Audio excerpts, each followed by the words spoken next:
There was no alarm, no warning, no moment where the world stopped. And that's exactly why you didn't notice it. The moment your thinking changed, the moment you stopped reacting the way you always had, the moment your mind paused instead of panicking, something shifted quietly in the background. Nothing followed you, nothing confronted you, nothing needed to. Because systems don't chase what they already understand.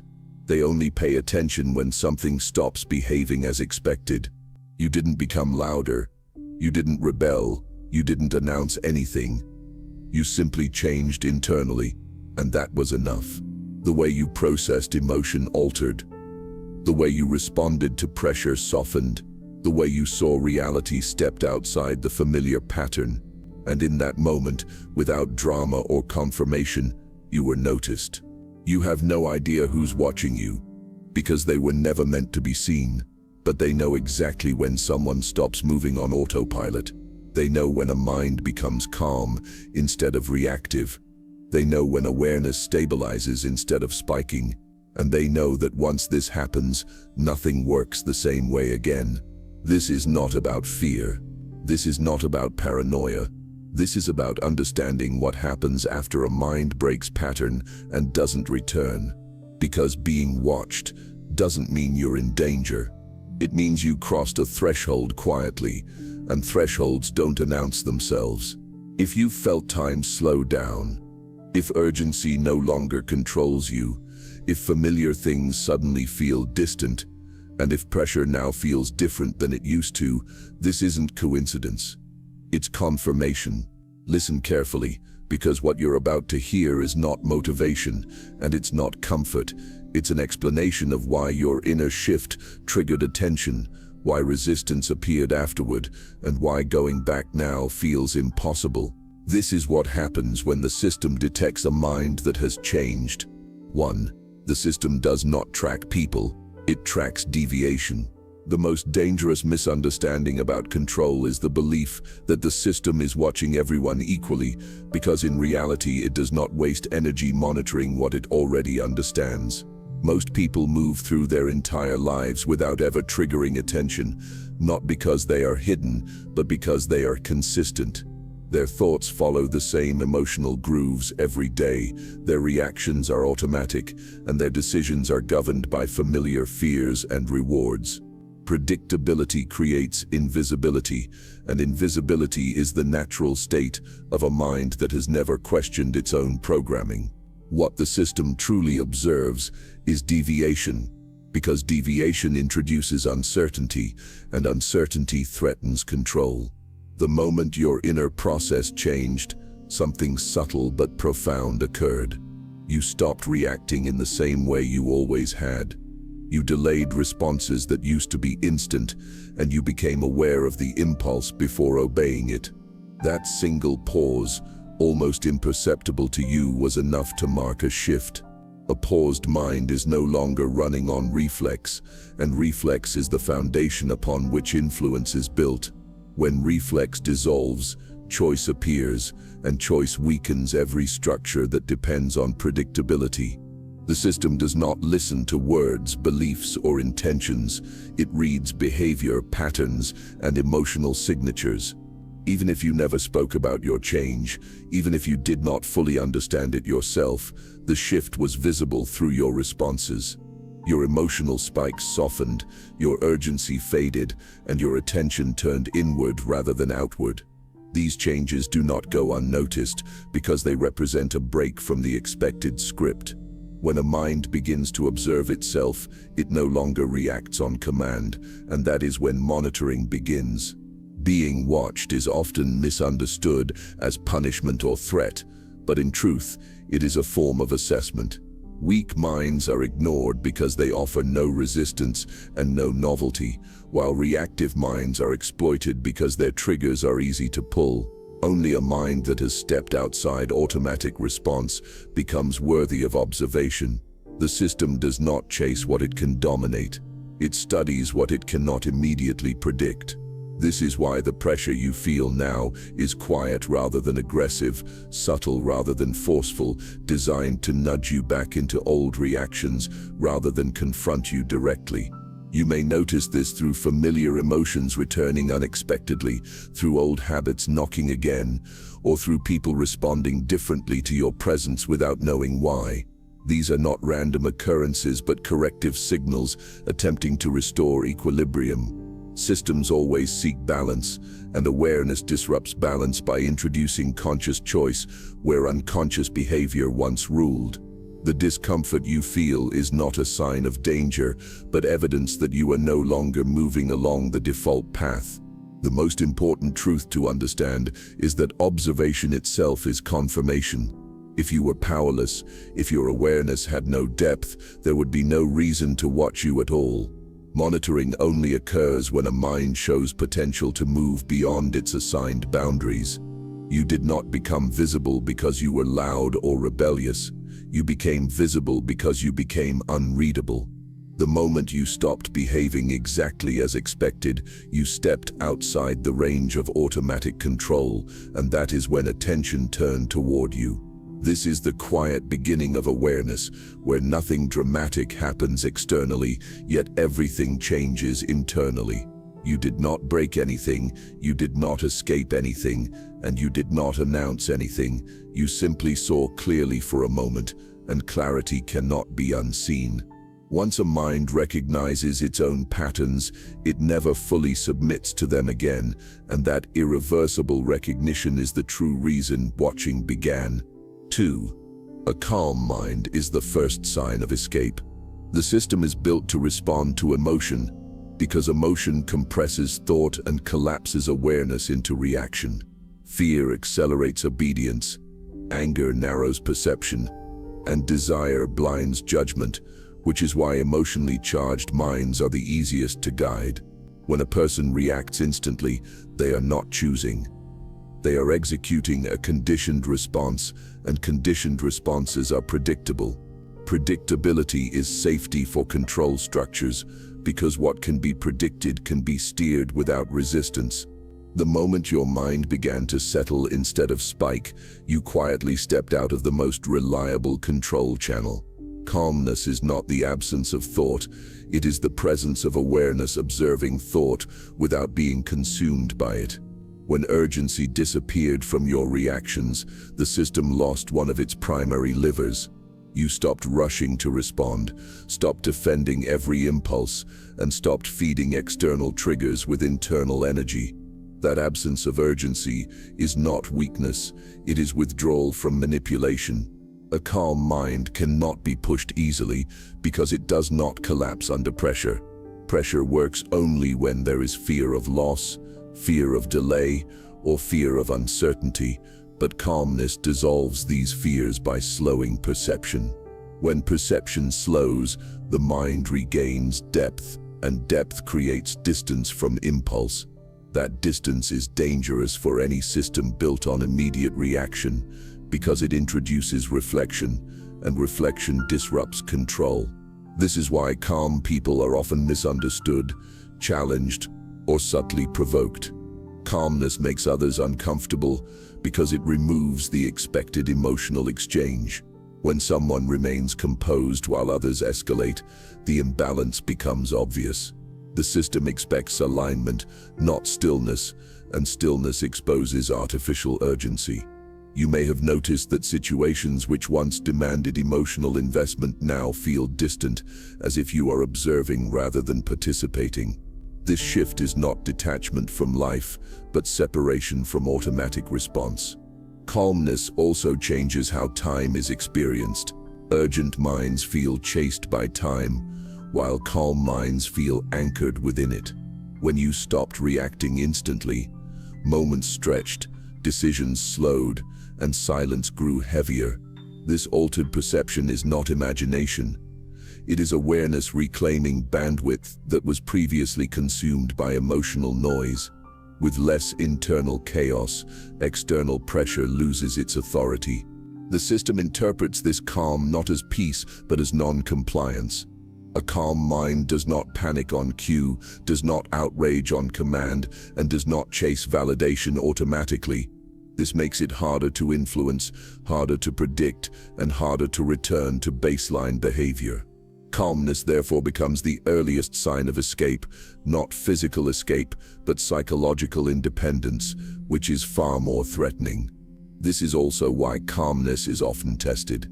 Old triggers reappear, familiar conflicts resurface, and situations arise that once guaranteed reaction. These tests are not random. They are diagnostic. The system measures whether calmness is temporary or integrated, whether awareness collapses under pressure or remains intact. Every moment you maintain composure, where reaction was expected, strengthens autonomy and weakens external influence. What you are experiencing is not emotional numbness, but emotional sovereignty. You still feel, but feeling no longer dictates action. This distinction is critical because it marks the transition from controlled behavior to conscious response. Once this transition begins, returning to blind reactivity becomes difficult because the mind has tasted clarity and cannot fully surrender it again. A calm mind does not announce escape, but it signals it unmistakably. Silence replaces urgency, observation replaces impulse, and control begins to loosen not through rebellion, but through stillness.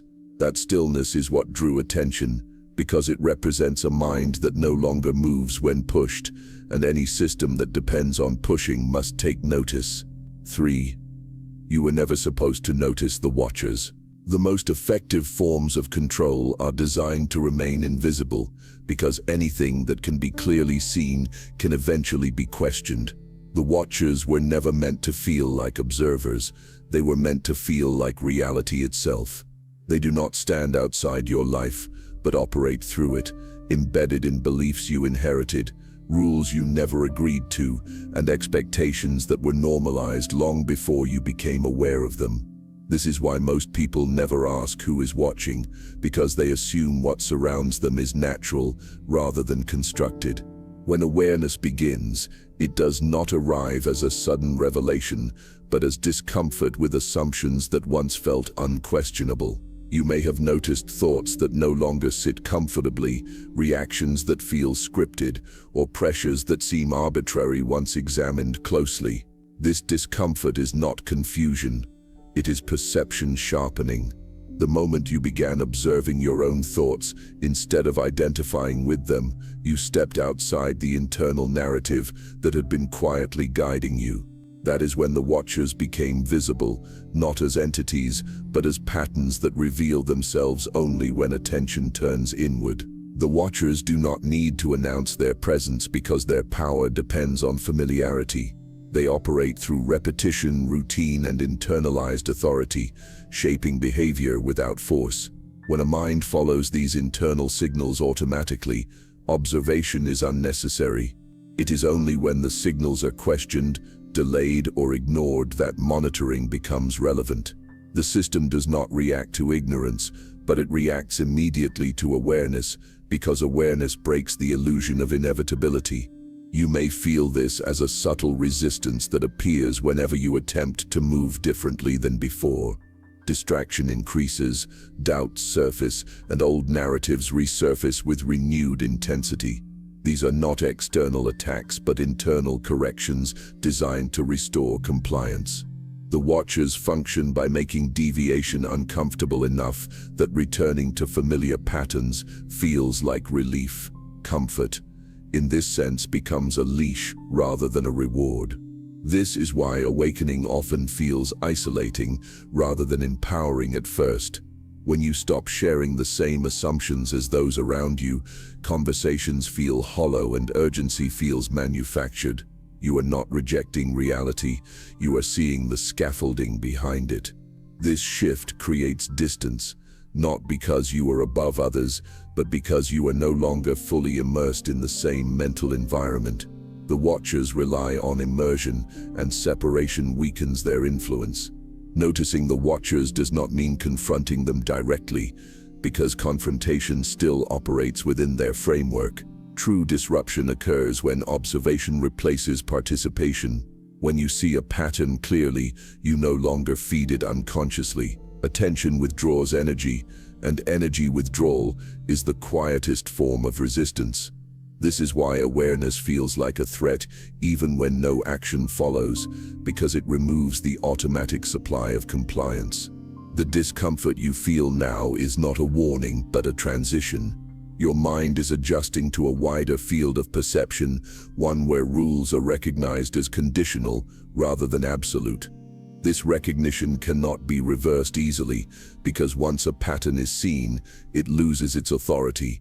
The watchers depend on unexamined belief, and examination dissolves belief's grip.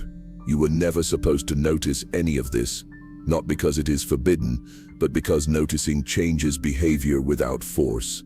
A mind that sees its own conditioning no longer responds blindly, and blind response is the foundation of invisible control. The moment you noticed the watchers, they lost their invisibility, and in losing invisibility, they lost certainty. Observation has shifted direction, and now awareness is no longer one-sided. 4. Most people turn back at this point. There is a moment in every awakening process where awareness becomes uncomfortable enough that retreat feels tempting, and this is the point where most people reverse course without realizing they have done so. The discomfort does not arrive as fear alone, but as exhaustion, confusion, and a longing for familiarity.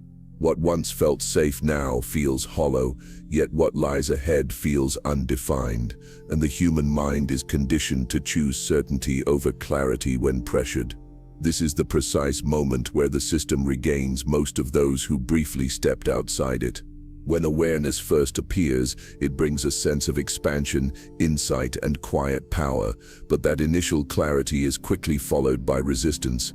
Relationships feel strained, routines feel misaligned, and old sources of comfort lose their effect. This phase is not a mistake, it is a consequence. A mind that no longer reacts automatically cannot remain fully integrated in environments built on automatic behavior.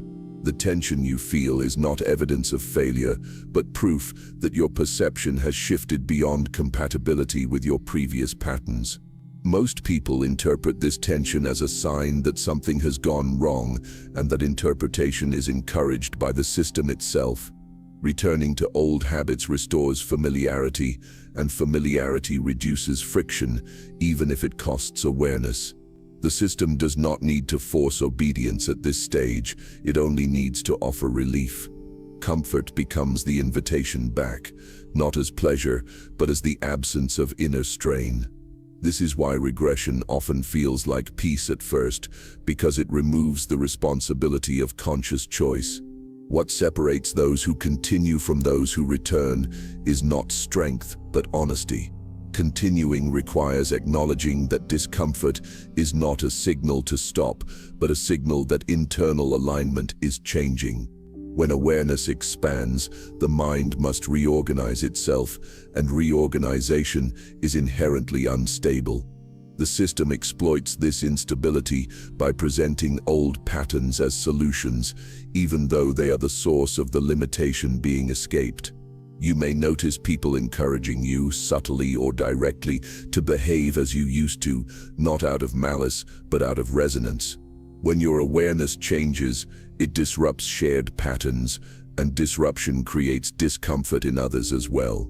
Social pressure often emerges at this stage, not as control, but as normalization. The message is simple: return to what you were, because that version fits the structure better. Most people comply at this point, not because they lack intelligence, but because awareness demands endurance without immediate reward. There is no applause for internal shifts, no validation for quiet clarity, and no external confirmation that you are on the right path. The system thrives on this absence of reinforcement because it makes retreat feel reasonable and continuation feel isolating. If you did not turn back, it means you tolerated uncertainty longer than comfort, and that choice has consequences. You are no longer operating within the same feedback loops, and your presence may feel disruptive without intention. This is not superiority, it is incompatibility with unconscious repetition. The awareness you carry now requires responsibility because it cannot be undone, only ignored, and ignoring it takes effort. Most people turn back because turning back is easy, familiar, and socially reinforced. You did not, and that is why this phase feels heavier rather than lighter. Weight is not added by awareness, it is revealed by it. The structure you stepped out of was always heavy, but you were not conscious of carrying it. Now that you are aware, you are deciding whether to keep carrying it or to let it fall, and that decision is what defines this moment. 5. Being watched is confirmation, not a threat. When the awareness of being watched first arises, the mind instinctively interprets it as danger, because fear has been conditioned as the default response to attention. From early on, observation has been associated with judgment, punishment, or loss of freedom, so the sensation of being noticed triggers defensiveness. However, this interpretation is inherited, not accurate. In reality, attention is not given to what is powerless, stagnant, or irrelevant. Systems do not allocate energy to what poses no potential for movement, and observation is therefore not a warning, but a signal of relevance. Weak minds are ignored because they follow predictable routes and reinforce existing structures without resistance. Reactive minds are exploited because their triggers are easy to activate, and their behavior can be guided through emotional manipulation. Only minds that demonstrate independence, restraint, and self-awareness become worthy of observation because they represent variables that cannot be fully anticipated. When your behavior no longer aligned perfectly with expectation, when your responses softened and your attention shifted inward, you became such a variable. Observation does not mean immediate intervention. It is a period of assessment, a silent measuring of stability and direction. The system watches to determine whether the deviation is temporary or structural, whether awareness will collapse under pressure or stabilize into a new baseline. This is why nothing dramatic happens at first. There are no confrontations, no clear obstacles, and no overt resistance. Instead, the environment subtly adjusts, offering situations designed to reveal whether you will return to old patterns or remain centered. You may feel this as a sense of being tested without knowing why. Opportunities appear that once would have pulled you back into reaction. Emotional triggers resurface in familiar forms. The difference now is not in the trigger itself, but in your response to it. Each moment of composure, where reaction was expected, confirms that the change is real. Each moment of awareness, where impulse once ruled, strengthens your position outside automatic control. Understanding this reframes the experience entirely. Being watched is not a threat, because threats are designed to force compliance, and force is unnecessary when observation alone provides information. Watching indicates curiosity, not hostility. It means the system recognizes that something within you has changed in a way that cannot be immediately categorized. This recognition is rare because most deviations collapse before reaching stability, and stable deviation is what disrupts long-term control. The discomfort you feel during this phase is not caused by surveillance, but by transition. Awareness removes familiar internal anchors, and the absence of those anchors creates temporary imbalance. The system does not create this imbalance, it simply does not interfere with it yet. This non-interference is itself confirmation that you are not perceived as a threat to be eliminated, but as a phenomenon to be understood. What matters now is not resisting observation, but maintaining clarity. Seeking confrontation, validation, or acknowledgement only recenters attention on the system itself, which strengthens its influence. Remaining composed, aware, and unreactive allows the observation to pass without reinforcement. Attention without reaction eventually loses interest because it gathers no usable data. This is the quiet truth most people never reach. Being ignored is not freedom, it is containment. Being observed means you have moved beyond invisibility. The goal is not to escape attention, but to outgrow its relevance by stabilizing awareness to the point where observation yields no leverage. When nothing within you reacts as expected, watching becomes pointless. You are not being watched because you are in danger. You are being watched because you are no longer moving in straight lines. That alone is confirmation that something fundamental has shifted, and that shift, once stabilized, becomes self-sustaining. Observation fades when awareness becomes consistent, because consistency without predictability dissolves control. 6. When your mind changed, time stopped feeling normal.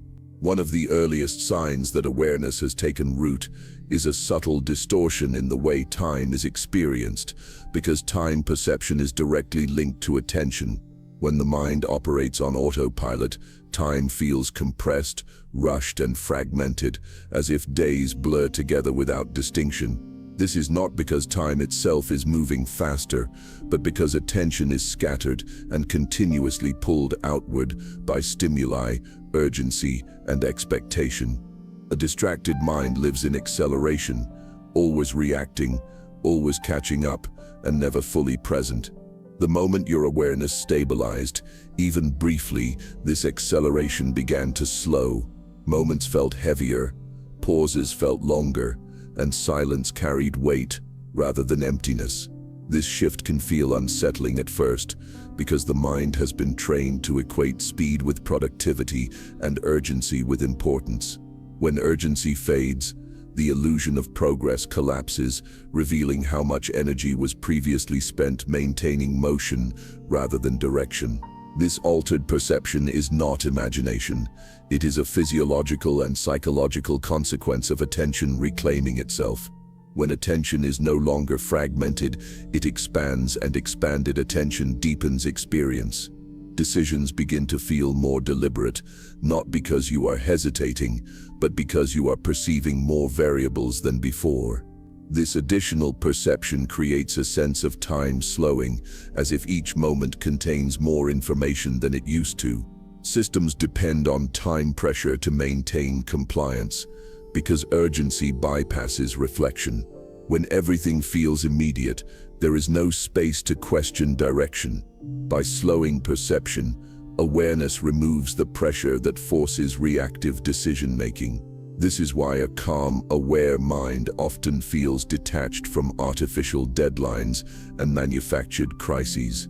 It is not indifference but clarity that reveals which demands are real and which are imposed. You may notice that others around you seem hurried, impatient, or frustrated by your pace, even when nothing has objectively changed. This friction arises because you are no longer synchronized with collective urgency. You are not resisting movement, but you are no longer driven by it. This difference creates tension because systems function through synchronization, and desynchronization weakens their influence.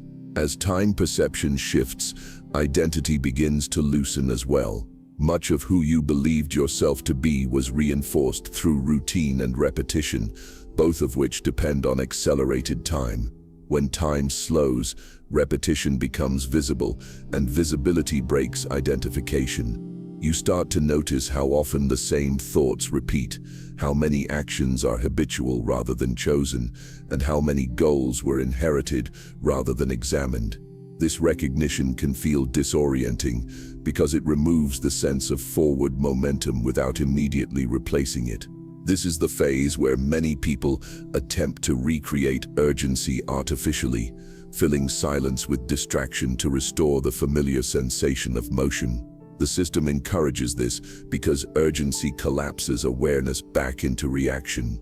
Resisting this impulse is essential because stillness is not stagnation but integration. The mind is reorganizing itself around awareness rather than impulse, and reorganization takes time that cannot be rushed without damage. As this process continues, you may feel as though you are observing life rather than being carried by it.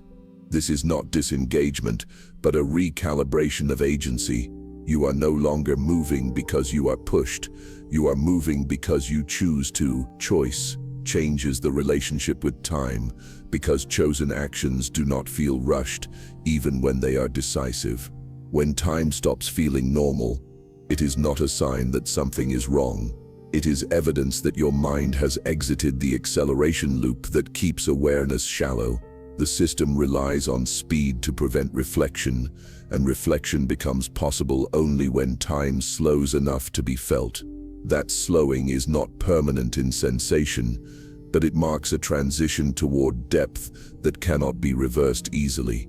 Once time has been experienced with awareness, returning to blind urgency feels artificial, and that recognition alone further stabilizes the shift that began within you. 7. You cannot unsee what you have seen. There is a quiet but irreversible moment in the process of awakening where awareness crosses a threshold beyond which ignorance is no longer possible. This moment does not arrive with clarity or celebration, but with recognition. Once the mind has observed its own conditioning, once it has seen how reactions are triggered, beliefs are reinforced, and behavior is guided without conscious consent, the illusion of innocence dissolves. From that point forward, pretending not to know requires effort, and effort is always more exhausting than ignorance ever was. What makes this phase difficult is not loss of comfort, but loss of plausibility. Old explanations no longer fully convince you, familiar narratives feel incomplete, and easy answers stop satisfying the deeper questions that now arise. You may attempt to return to previous patterns, not because you believe in them, but because they are familiar, yet something within you resists fully re-entering that mental space. This resistance is not rebellion, but awareness refusing to collapse. The mind now operates with a dual perception, aware of both the surface experience and the underlying patterns simultaneously. This creates a sense of distance from thoughts and emotions that once felt absolute. You still experience them, but you no longer mistake them for truth. This distinction changes everything, because truth loses its authority when it is recognized as interpretation rather than fact. The system depends on unquestioned interpretation, and once interpretation becomes visible, control weakens permanently. This is why returning to unconsciousness feels unnatural after this point. You may distract yourself temporarily, occupy your attention with activity, or numb awareness through routine, but the recognition remains present in the background. It surfaces in moments of silence, in pauses between reactions, and in the awareness that you are choosing whether or not to engage, rather than being compelled. The effort required to maintain ignorance becomes heavier than the discomfort of awareness itself. You may notice that conversations feel different now, not because others have changed, but because you are listening from a wider perspective. Words reveal intentions, patterns repeat clearly, and emotional dynamics become predictable once observed.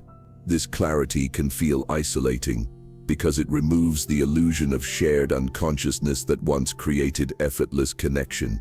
However, this isolation is temporary, and it serves a purpose by reducing external influence while internal stability develops. At this stage, fear often attempts to reassert control by framing awareness as loss, suggesting that something essential has been taken from you. In reality, nothing has been taken. Something has been returned. What has returned is choice, and choice carries responsibility. Responsibility feels heavy only when it is new, because it demands participation rather than submission.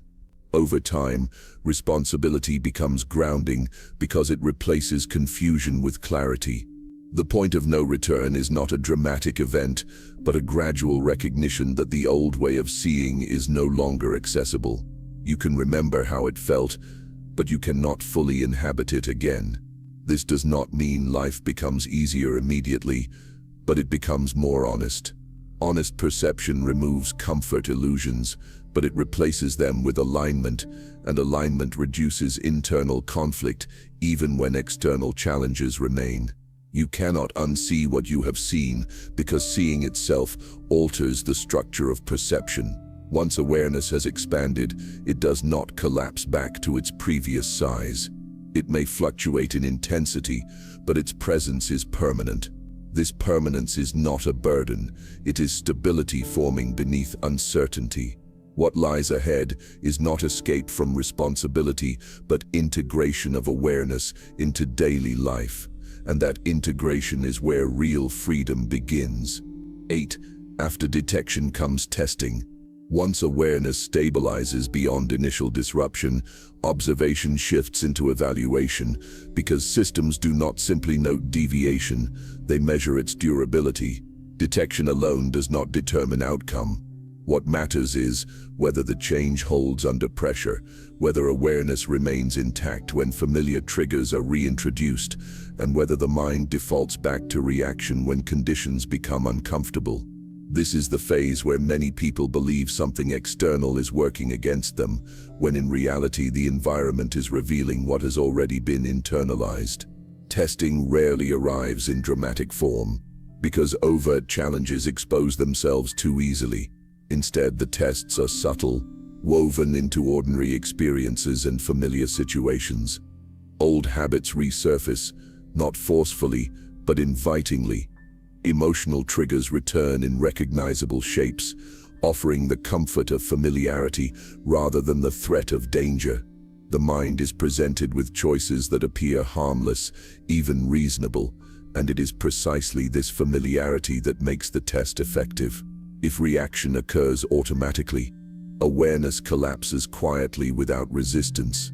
The purpose of these tests is not punishment, but calibration. Systems measure whether the deviation was situational or structural, whether awareness was a temporary insight or a permanent shift. Each moment of composure under conditions that once guaranteed reaction provides data. Each moment of reflection, where impulse once ruled, strengthens the internal boundary that awareness creates. This process feels heavy because it demands consistency without external validation, and consistency without reward is one of the most difficult disciplines to maintain.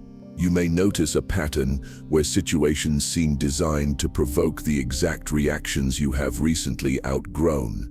This is not coincidence, but alignment between internal change and external challenge. When awareness rises, unresolved patterns surface to be integrated or released. Integration requires patience because reaction is faster than choice, and speed favors habit over awareness. Slowing response in these moments is not hesitation, but deliberate refusal to collapse into the past. Testing also exposes attachment to identity. The mind may attempt to reclaim its former image, seeking reassurance through familiar roles or validation from others. These impulses reveal how deeply behavior was once tied to approval and expectation. Awareness separates identity from response, allowing action to emerge from clarity rather than conditioning. This separation feels unstable initially, because identity provided structure even when it limited freedom. It is important to understand that failure during this phase does not erase progress. Reacting once does not undo awareness, but it does reveal where attention still needs to settle. The system does not require perfection, it measures trajectory. Stability increases not through resistance, but through observation of reaction without identification. Each time reaction is seen clearly, its influence weakens. As testing continues, you may feel watched more intensely, not because scrutiny has increased, but because your sensitivity has sharpened. Awareness amplifies perception, making subtle dynamics visible that were previously ignored.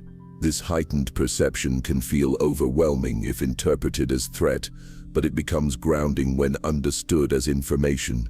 Information allows choice, and choice reinforces autonomy. After detection comes testing, because awareness must prove itself through continuity. Insight alone is insufficient. Integration requires repetition under pressure. This phase is not meant to be rushed or avoided, because it is where awareness becomes embodied rather than conceptual.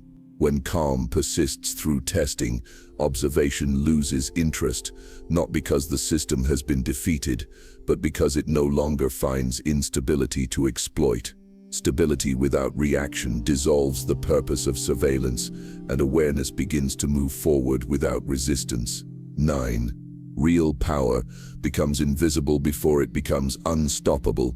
At this stage of awareness, a strange reversal begins to take place. Instead of feeling more expressive, more vocal, or more assertive, you may find yourself becoming quieter, less reactive, and less interested in proving anything to anyone. This is not withdrawal, weakness, or loss of confidence, but the natural consequence of power consolidating inward rather than dispersing outward. True power does not rush to be seen, because it no longer needs confirmation to exist. Most systems are trained to respond to noise. Loud ambition, emotional expression, visible struggle, and public assertion are easy to categorize and manage. They announce intention before action and expose motive before outcome. When a person stops broadcasting their inner state, the system loses one of its primary sources of information. Silence becomes unreadable, and unreadability creates uncertainty. Uncertainty is far more disruptive than open resistance, because it removes the ability to predict response. You may notice that as you speak less about what you are becoming, attention increases rather than fades. People observe more closely, interactions feel more charged, and subtle dynamics intensify. This happens because silence alters the balance of power. When others cannot easily determine your emotional position, they project their own assumptions onto you. Projection reveals more about the observer than the observed, and awareness allows you to recognize this without engaging with it. At this level, power expresses itself through restraint. You no longer rush to correct misunderstandings, defend your position, or seek acknowledgement. The impulse to explain fades because explanation once served to reduce internal discomfort, not to create understanding. Awareness removes the need for that relief, replacing it with steadiness. This steadiness unsettles environments built on constant emotional exchange because it interrupts familiar feedback loops. The system is not threatened by aggression, because aggression is predictable and reactive.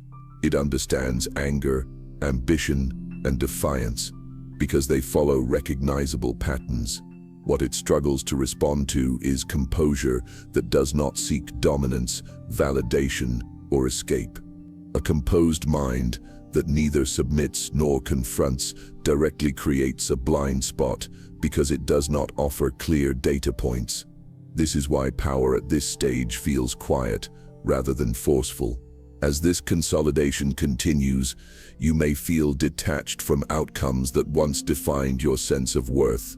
Success and failure lose their emotional charge, not because they no longer matter, but because identity is no longer attached to them. This detachment allows action to become precise. When action is no longer fueled by urgency or fear, it becomes efficient and difficult to obstruct. Calm action is often mistaken for passivity, but it is passivity only to those who confuse noise with movement.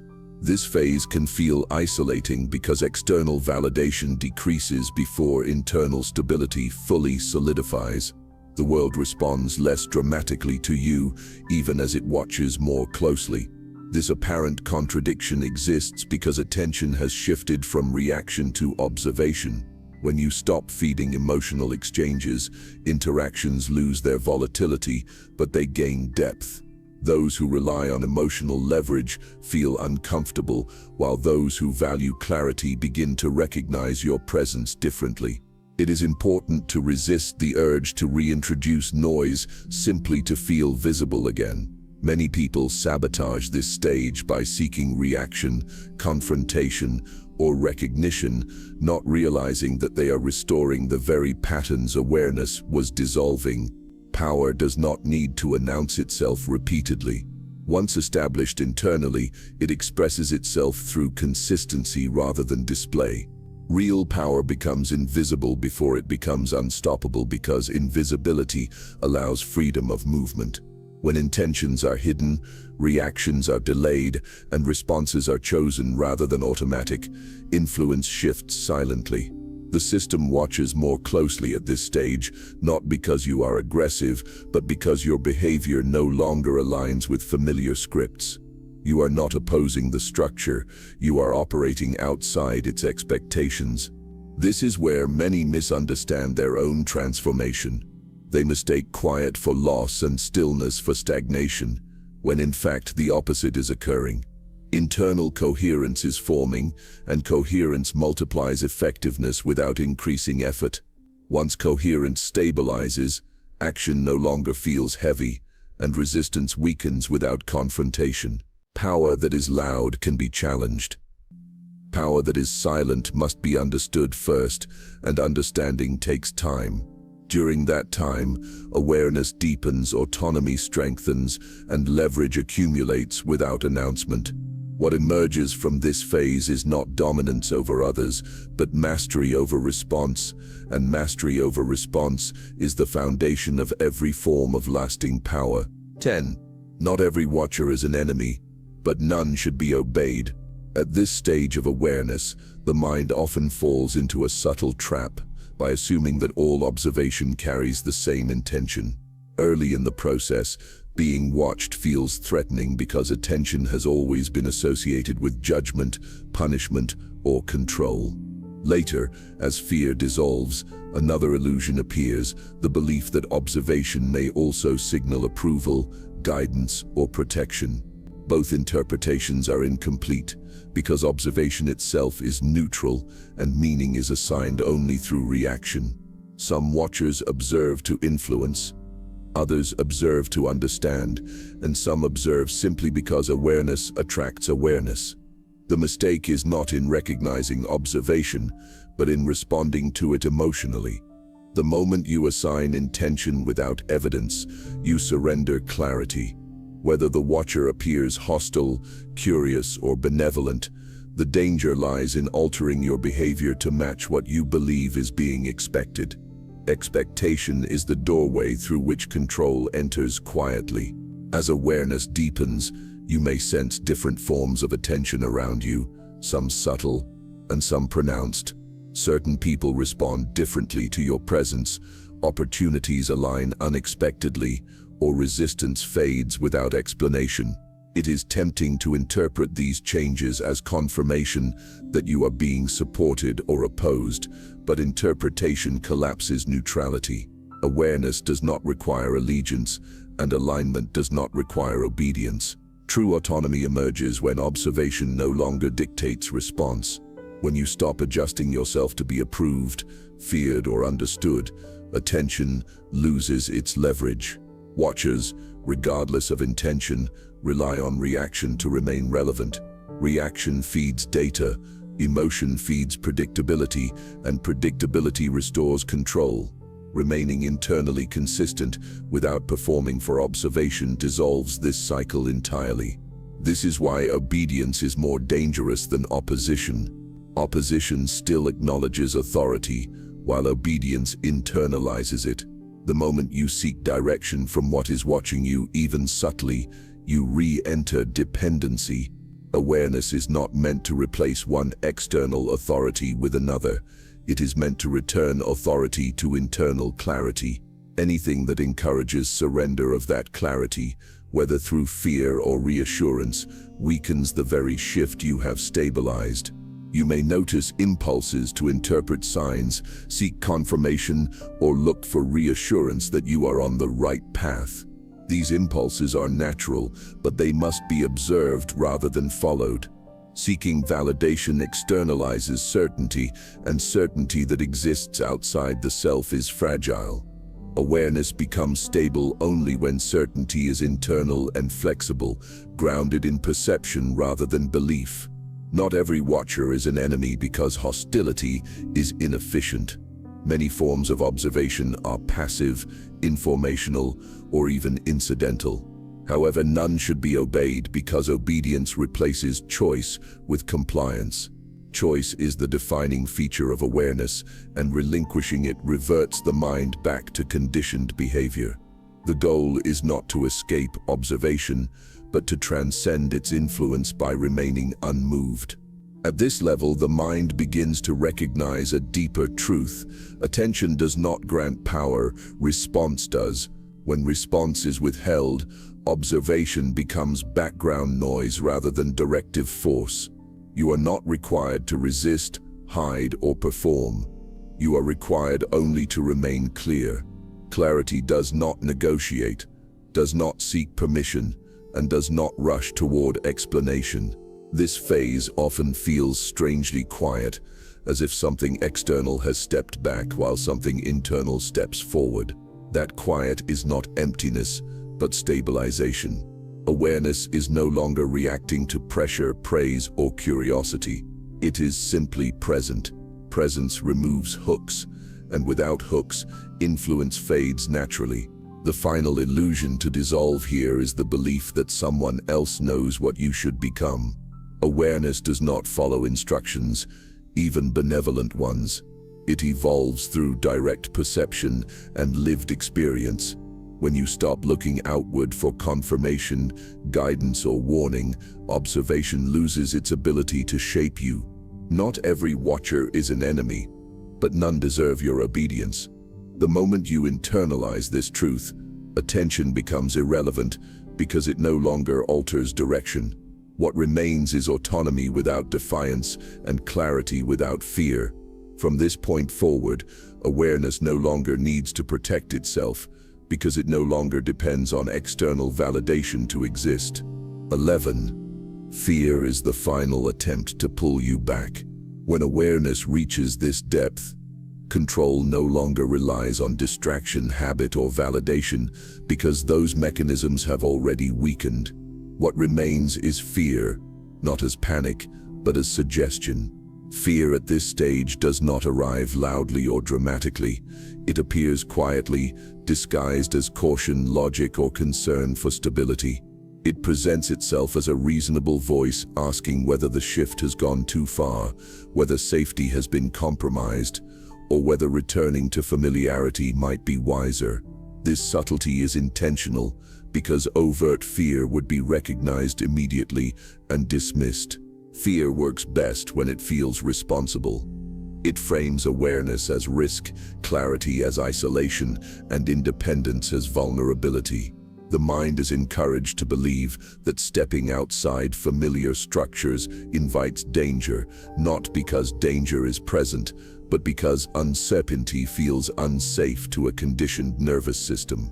This is the final attempt to collapse awareness back into reaction, not through force, but through self-doubt. At this stage, fear does not try to stop you from seeing.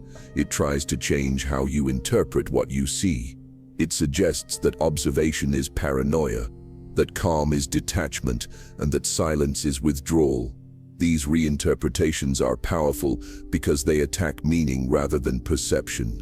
If meaning can be distorted, awareness can be neutralized without being destroyed. This is why fear often appears after long periods of stability rather than during initial disruption. The key to moving through this phase is understanding that fear is informational, not authoritative. Fear signals the edge of the known, but it does not define danger. When fear is observed rather than obeyed, it loses its ability to dictate behavior. Observation creates distance, and distance reveals fear's structure. It becomes clear that fear is not responding to present reality, but to imagined outcomes projected from past conditioning. This realization is destabilizing at first, because fear once served as an internal guide. Without it, the mind must rely on clarity rather than avoidance. Clarity does not rush decisions, but it also does not delay them unnecessarily. It evaluates without panic and acts without urgency. This shift can feel like standing without a safety net because the familiar reflex of retreat is no longer automatic. The system depends on fear to reassert control at this point because fear compresses awareness into survival mode. Survival mode narrows focus, simplifies choices, and restores predictability. When fear fails to collapse awareness, predictability disappears entirely. The mind becomes responsive rather than reactive, and responsiveness cannot be forced or rushed. You may notice fear attempting to attach itself to identity, suggesting that awareness will cost relationships, belonging, or purpose. These suggestions feel personal because identity is still integrating awareness. The mind is asked to choose between comfort and truth, not dramatically, but gradually. Each moment where fear is felt but not followed strengthens internal authority, not through resistance, but through familiarity with uncertainty. As fear loses influence, a profound quiet emerges. This quiet is not numbness or indifference, but steadiness. Emotional responses still arise, but they no longer dictate movement. The nervous system begins to recalibrate around presence rather than threat. This recalibration takes time because safety was once defined externally, and now it must be generated internally through consistency and self-trust. The final illusion fear attempts to maintain is urgency. It insists that decisions must be made quickly, that action must be taken immediately, or that delay itself is dangerous. Awareness dissolves this illusion by slowing response without freezing action. When urgency is removed, fear has no momentum. It cannot sustain itself without speed. Fear is the last gatekeeper because it feels like protection. Letting it dissolve does not mean becoming reckless. It means becoming precise. Precision replaces avoidance, and clarity replaces anxiety. When fear no longer determines direction, awareness stabilizes permanently because there is no longer an internal force compelling retreat. Passing this phase does not eliminate fear forever, but it changes your relationship with it. Fear becomes a signal rather than a command. It informs without ruling, appears without dominating, and fades without needing to be fought. This is the moment when awareness is no longer vulnerable to collapse, because its foundation is no longer dependent on emotional reaction. Fear was the final attempt to pull you back, and the fact that you can observe it without obeying it means the shift has completed internally. From here, attention may still come and go, observation may still occur, but control no longer finds a foothold. What remains is clarity that does not need permission to exist. 12. You were detected because you were ready, not because you were lost. At the end of every transformation, there is a realization that reframes everything that came before it, and this realization is simple but unsettling. Nothing happened to you by accident. The attention you sensed, the pressure you felt, the shifts in perception, and the tests that followed were not signs that you were in danger or drifting aimlessly. They were responses to readiness. Systems do not respond to confusion, they respond to coherence. The moment your awareness stabilized long enough to act independently of impulse, you crossed from potential into presence. Being ready does not mean having answers. It means having stability in uncertainty.